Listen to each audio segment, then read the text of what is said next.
তোরটা দিস না, আমরা নিজেরা আমরা দেখবানে। হ্যাঁ কুরবানি ভাই কইছে কারো দাওয়াত দেবে না, সমাজেরও না, ইভেন তোমারও না। ভাই তোর না ভাই ভুল ভাল বুঝিয়েছে, আমার দাওয়াত না দিলি কথা হয় না, দোস্ত না আমার। আমার কথা না, কুরবানি ভাই কইছে তোমার আগে বাদ দিয়েছে। শালার পিঠে ছাল চামড়া আমি গুটিয়ে দিবানে। বাইরে আমার একটা রেপুটেশন আছে না যে কুরবানি আমার দোস্ত, ও যদি আমার দাওয়াত না দিতে আমার মান সম্মানটা বলে নাই। তুই পাগল ছাগল মানুষ, কি দেখি শুনেছিস? আমার মনে হয় বাড়ি ঘর পাঠিয়ে দেবে না। ঠিক যা। সমাজের লোকেরও কবে না, কার্ডও ছাপাবে না, রাত্রি চুরি করে বিয়ে দেবে। আরে এই দুনিয়ার তাল বাহানা বুঝলাম না একরতি। কত শখ করিলাম যে কুরবানের মেয়ের বিয়ে দাওয়াত খাতে যাবো, আর আজ 5-7 দিন প্রায় গরু গোস্ততে ভাত খাই না। কিরাম জানের মধ্যে আকুতি মিনতি করতেছে, অবশ্যই একটু গরুর ঝোল দিয়ে ভাত খা ডাল দিয়ে পেটটা ভরে।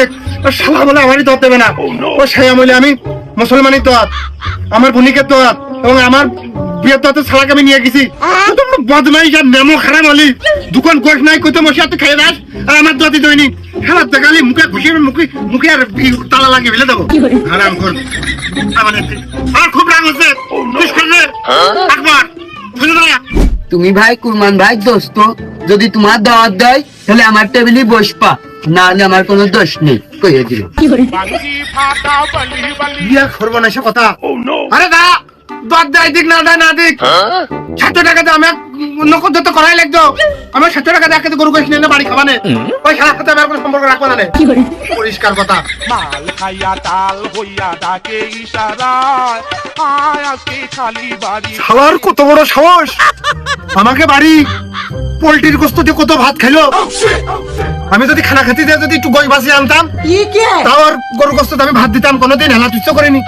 আর ওই শালা আমার দাওয়াত দিইনি, ওই শালার সাথে একটা বোঝাপড়া হবে আমার। দরকার পেটের মধ্যে সে আগেরটা বের করে নিবা না। খালা না ঠাপি আজ দম নেই।